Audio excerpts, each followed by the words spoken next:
चंदरमन गाँव के फेमस जैबे न शहर के कोचिंगवा गे मैया। चंदरमन गाँव के फेमस जैबे न शहर के कोचिंगवा गे मैया।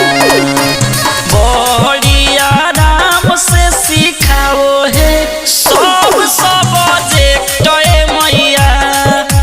बड़ी आराम से सिखाओ है सब सब्जेक्ट मैया। जल्दी हमर नाम लिखाई देव मकंत सर के कोचिंगवा मैया। बड़ी आराम से सिखाओ है सब सब्जेक्ट मैया। बड़ी आराम से सिखाओ है सब सब्जेक्ट मैया।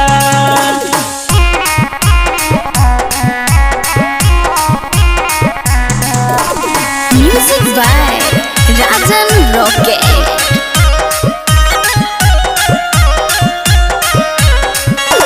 पढ़ के उमाकांत सर से सब लइका बनतै टॉपर मैया। पढ़ के उमाकांत सर से सब लइका बनतै टॉपर मैया। चंदरमन गाँव के फेमस जैबे न शहर के कोचिंगवा गे मैया। बड़ी आराम से सिखाओ है सब सब्जेक्ट मैया। बड़ी आराम से सिखाओ है सब सब्जेक्ट मैया। खुल गया खुल गया खुल गया।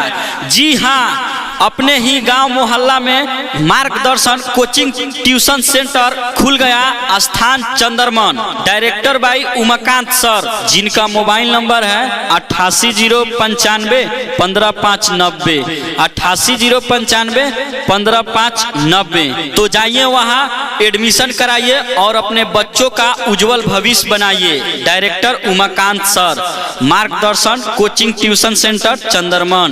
यहाँ पर क्लास 1 से 12 तक के बच्चों को अच्छा शिक्षा दिया जाता है।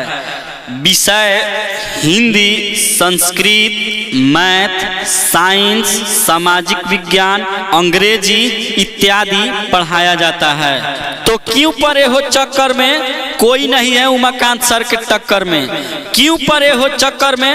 कोई नहीं है उमाकांत सर के टक्कर में।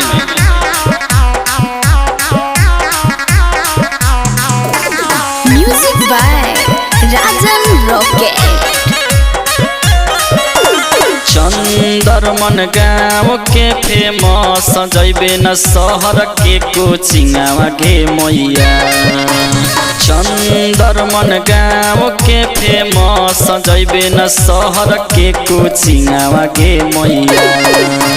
बड़ी आराम से सिखाओ है सब सब्जेक्ट मैया। बड़ी आराम से सिखाओ है सब सब्जेक्ट मैया। जल्दी हमर नाम लिखाई देव मकंत सर के कोचिंगवा मैया। बड़ी आराम से सिखाओ है सब सब्जेक्ट मैया। बड़ी आराम से सिखाओ है सब सब्जेक्ट मैया।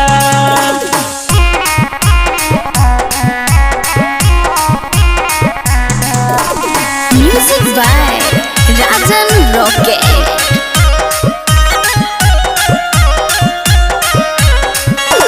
पढ़ के उमाकांत सर से सब लइका बनतै टॉपर मैया।